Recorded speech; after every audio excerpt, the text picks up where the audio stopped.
Hello, and thank you for tuning in to another episode of Ryan's Travels. My name is Ryan, and today we're going to be talking about the top 8 tips for traveling abroad and basically traveling in general. But before we get into this, please don't forget to click the like and subscribe button.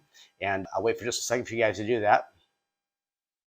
Awesome. Thank you. I really appreciate it. Really helps out the algorithm. Let's get moving into this. Now, I wrote these down, so I'll be looking down a little bit. I'm not the best YouTuber in the world. I do my best. So these are in no special order. However, I'm going to go 1 through 8 in these. So the first one is when you're going to be traveling, it's very important before you travel, take pictures of everything important that you have. So my driver's license, my passport. Even when I travel, I will take a picture of my luggage because I have expensive luggage before I actually check it to make sure that it's not damaged. And if it does get damaged, I can go and fill out a claim with TSA. This does happen a lot. So I do encourage you to really take the extra second and spin the luggage and take a picture of it. I learned this when I went and actually bought the luggage. Also, take any pictures of your insurance cards, anything you think that you might need to refer back to, anything that would be very important that if you lost, you'd be in a really bad place. I can tell you that I lost my passport. It got misplaced or whatever it was years ago, and it was very easy to replace the passport because I actually had a picture of it. I created an album on my iPhone that basically says nomad or important travel docs, and it has everything in there that I need. I even take pictures of my credit cards just in case.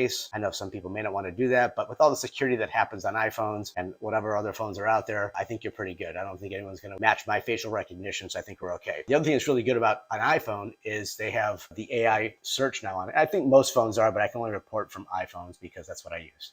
They have a search function that you can basically pull down and just type any word like passport or drivers, and all these items will come up from wherever they're at within your phone, any emails, any apps that you have. It's very, very convenient to do this. I can't tell you how many times I'm out traveling and they need my passport or VAT refund or something else, and I can just simply show them a picture of it, and it's very convenient. Number 2, I want to call this my Siri money converter tip. Basically, being in other countries, obviously there is a difference in currency and we can't all figure out what it is. I don't want to go and just jump into an app, and it doesn't need to be exact either. So what I simply do is I'll say the magic words. This happens, I just say, hey, what is $100 in Thai currency? And it'll convert it right away and just tell me right back and show it on the screen what it is. This makes it very easy when I'm going shopping to know exactly what I'm spending money on and how much I'm spending. It works obviously on any currency. So number 3, we have Google Translate. This is another very, very, very important tip, very important app to use when traveling, mainly because in places like Vietnam, places like Thailand, and a lot of places where people don't speak English at all, you need this to be able to get around and be able to communicate. I find this is very easy. But another tip on top of this, or a bonus tip I should say, to the Google Translate is to make sure that wherever you're going to be traveling, that you download the language so you can use it for offline usage. A lot of times you'll try to use it where there's no internet and they'll say, sorry, it can't convert or I can't translate, and we have a problem with that. The other thing that's really good about the Google Translate is that you can take a picture of something, you can view through the phone, like you're gonna take a picture of a sign, and it'll convert the sign and anything that you see right into your native language, which is really, really cool. Number 4, make sure that you're always paying with AMEX. And I say this because there are so many times where I've traveled and I've done a hop on, hop off bus, or something hasn't been refunded properly after I've canceled it. And to use, let's say, my Chase Southwest card that I use, I literally have to say it's fraud and cancel my card and have a new one mailed to me. And I think you all know how hard it is to get a card sent to another country.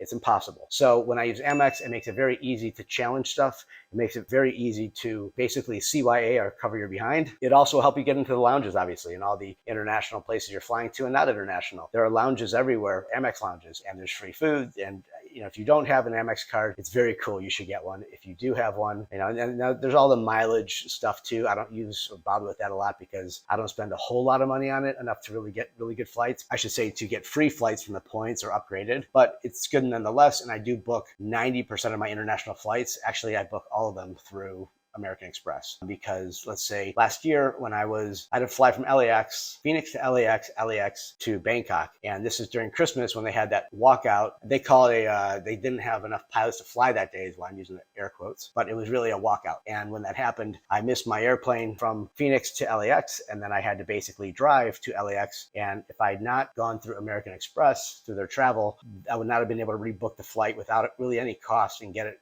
done the next day. Amex is very, very good. One other bit of anecdotal evidence for me, of course, is when I went to Vietnam last year, I booked a cruise in Ha Long Bay, and it was totally misrepresented. It cost me $2,000, and it was a total waste. And it took me a little bit of time. I actually got it completely refunded. So good stuff. Moving along. Number 5, using luggage as a safe and utilizing AirTags. And it is opened by TSA. By the way, it's Rimowa luggage. I don't really promote it much because for one, I'm not getting paid to. And number 2, if I could do it over again, I probably wouldn't buy Rimowa. It's more like a flex than anything because of and we'll get to this next, the weight. It puts a damper on some of my travel. But it is very good because of the fact that it is aluminum and it is locked. You don't ever want to use the safes in an actual hotel. They're magnets. You could bang them hard enough and they open up. Every one of them do. It's the same thing. The same people that are going to steal from there and steal from you are the same ones that have the key to it. People that work in the building. So I don't trust that and I wouldn't do it. I use AirTags. I put them in everything. I put them in my hip sack. When I put them in my body bank or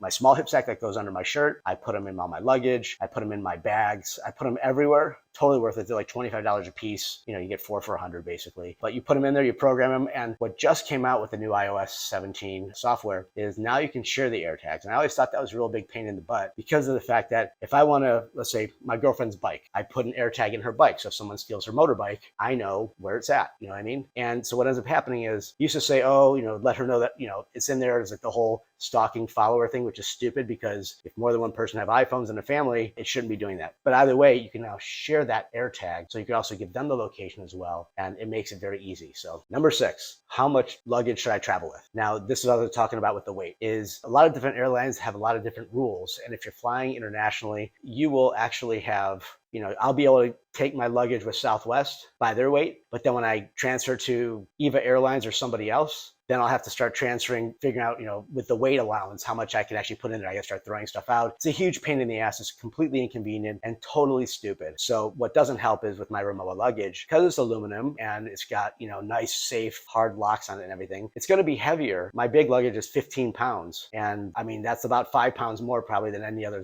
suitcase. And it makes it very hard because every single time I travel, when I bought it, it's a big suitcase. I figured, oh, great, I can put a bunch of stuff in here, man. It's like a trunk, just travel with it. Well, that's great, but I didn't think about the weight part of it. So unless I'm putting all very light clothes in there, the moment you start putting like a computer in there, like whatever you put in there, we know batteries, it starts weighing down very, very quickly. And then you have to start paying a lot of money for extra luggage. It's a total, racket that the airlines have. It's not fair, but it's there. So I would just make sure if you're going to travel with luggage, I bought the Rimowa again because of the fact that I knew that when I went to Vietnam and everywhere else, my cloth luggage that I had, like from Dillard's or whatever, actually came out wet. And so I wanted luggage that was waterproof. And that's why I bought the Rimowa luggage. But the weight thing kind of kills it. So it's a trade-off, right? So number 7, don't worry about paying a little bit more for something if you're traveling. Like where I'm at now, I'm told I'm paying a lot more for my rent here than what other people do in Pattaya. And there's other videos on my channel about it you can see. However, the most important thing to me is getting a good night's sleep. My entire day doesn't matter if I have a bad night's sleep, or I should say it could always be better if you have a good night's sleep. So I don't want to be worrying about where I'm sleeping at. I don't want to worry about bugs or roaches or condition or loud people. So I might pay a little more money to stay in a place, but I know I'm going to get a good night's sleep. Always make sure that a 250 or 300 whatever dollar, maybe you want to pay a little bit more and get into that nicer place. Also keep in mind that if you're looking at the cheapest places to live, so is everybody else. And you're going to get the same type of people that are probably not like you or like me, more riffraffy that, are lower rent people and they can't afford anything else. And then they're going to be loud and partying, whatever else. So I'll pay a little bit more money, be it transportation or whatever else, to get where I need to go or get the good night's sleep. Last but not least, number 8, my must-haves.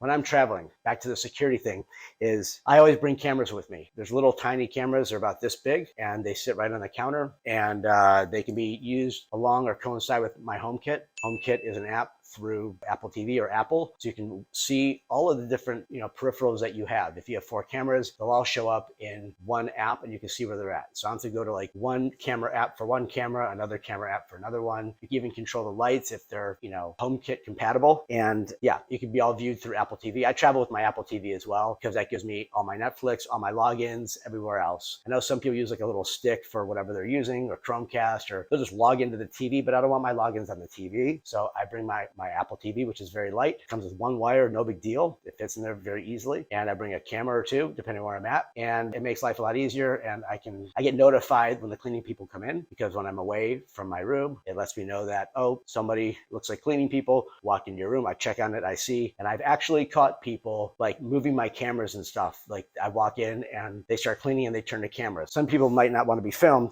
It's a surveillance issue and they have to deal with it. So I don't want them turning the camera and then trying to break into my stuff. That's my point of getting cameras and everything else. So I hope that you got some use out of this video. I hope that you've learned a few things, taken a few tips, even one.